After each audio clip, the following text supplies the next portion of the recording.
Hello കൂട്ടുകാരെ, ഇന്നത്തെ promo വിശേഷങ്ങളിലേക്ക് എല്ലാവർക്കും സ്വാഗതം. ഇന്നത്തെ പ്രൊമോയിൽ നമുക്ക് കാണാൻ കഴിയുന്ന നമ്മളെ ദർശൻ വേദോട് ചോദിക്കുന്നുണ്ട്, നിങ്ങളുടെ കല്യാണം എങ്ങനെയാണ് നടന്നതെന്ന് ചോദിക്കുന്നുണ്ട്. അപ്പോൾ വേദ പറയുന്നുണ്ട്, എല്ലാവരും കല്യാണം കഴിച്ച പോലെ തന്നെ ഞങ്ങളുടെ കല്യാണം നടന്നതെന്ന് പറയുന്നുണ്ട്. ആ സമയത്ത് ദർശൻ പറയുന്നുണ്ട്, അല്ലല്ലോ നിങ്ങളുടെ കല്യാണം അങ്ങനെയല്ലല്ലോ നടന്നത്, നിങ്ങളെ വിക്രം ബലം പിടിച്ചിട്ടല്ലേ താലി കെട്ടിയതെന്ന് ചോദിക്കുന്നുണ്ട്. എന്തായാലും വേദ അത് സമ്മതിക്കുന്നുണ്ട്.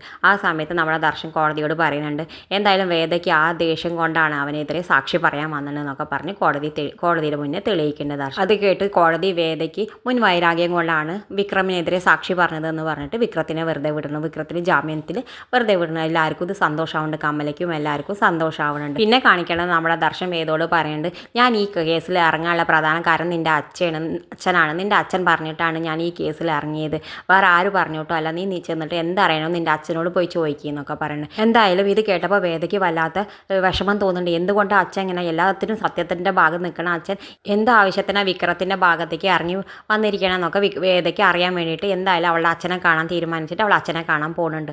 ആ സമയത്ത് അവളുടെ അച്ഛൻ്റെ അടുത്തേക്ക് പോകുന്ന സമയത്താണ് അവളുടെ അച്ഛൻ്റെ അടുത്ത് നിന്ന് ഒരു മറുപടിയും കിട്ടുന്നില്ല. അവളുടെ അച്ഛൻ ഒന്നും പറയുന്നില്ല, എനിക്ക് എന്നോട് പറയേണ്ട ഒരു ആവശ്യമില്ല എന്നൊക്കെ പറയുന്നുണ്ട്. എന്തായാലും വേദയ്ക്ക് അത് കേട്ടിട്ട് വല്ലാത്ത വിഷമമായിട്ട് ഇറങ്ങിപ്പോകുന്നുണ്ട്. അവൾ ഇറങ്ങിപ്പോണ വഴിയിലാണ് അവളെ വാസവൻ്റെ ആൾക്കാർ തട്ടിക്കൊണ്ട് പോകുന്നുണ്ട്. എന്തായാലും വാസവൻ്റെ കയ്യിൽ നിന്ന് രക്ഷിക്കാൻ നമ്മളെ വിക്രം എത്തും. ഇത് കാണിച്ചുകൊണ്ടാണ് ഇന്നത്തെ പ്രൊമോ അവസാനിക്കുന്നത്. ഇതുപോലുള്ള പ്രൊമോ വിശേഷങ്ങൾ നിങ്ങളുടെ മുന്നിൽ എളുപ്പത്തിൽ എത്താൻ ഈ ചാനൽ ഒന്ന് സബ്സ്ക്രൈബ് ചെയ്യാൻ മറക്കരുതേ.